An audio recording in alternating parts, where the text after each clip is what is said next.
Artisan versus factory pipes, what's the difference? Are they worth it? Well, let's start comparing right now. Here is a Savinelli made Bing's favorite pipe. Does it look great? Sure. Does it smoke well? Kind of. And is it a pipe? It absolutely is. Okay, so I acquired this pipe just a few months ago, and it came with the 6mm filter system on it. Now I know that Savinelli offers pretty much every pipe that they have in a non-filtered system, and that's great. But at the shop that I go to, the people who I wanted to put money into their pocket, this is what they had, this is what I got.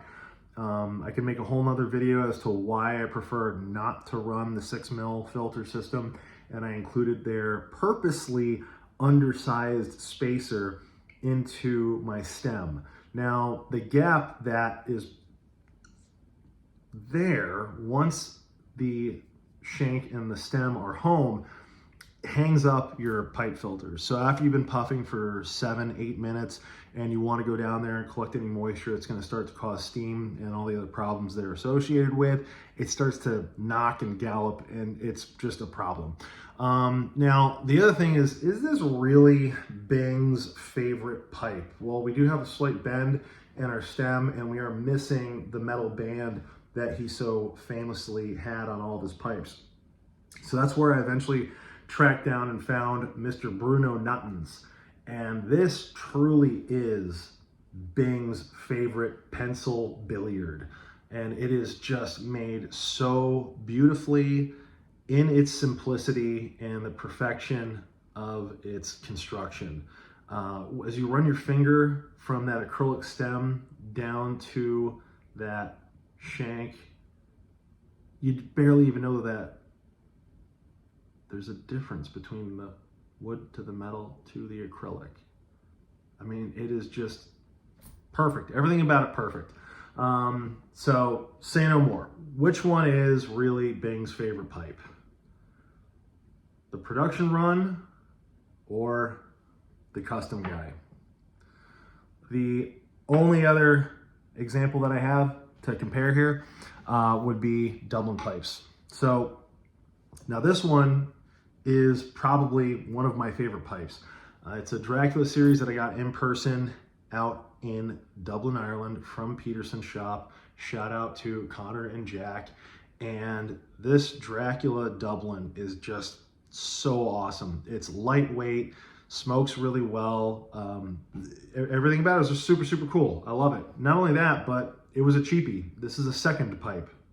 We can catch the light there on all the different Irish seconds stamps that are on the bottom. So the sandblast is just super, super perfect. I love the black on it. I love how the colorway of the black into the red came out. And there's that badass metal band that says Dracula.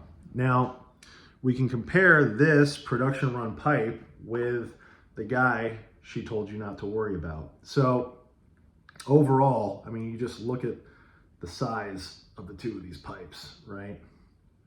And you can tell that one of them is just packing a little bit more heat, figuratively and literally, okay?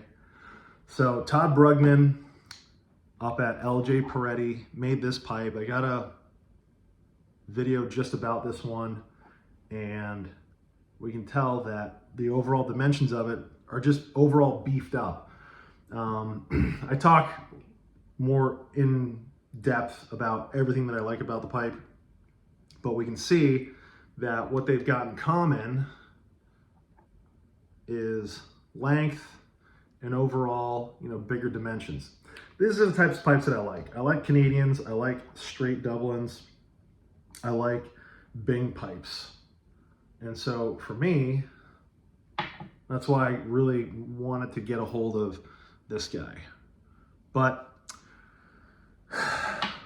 when you take a look at something like that, and then you go back over here, or especially when you go back down to the Savinelli, it kind of feels like a gas station knife, if you know what I mean, and I think you do.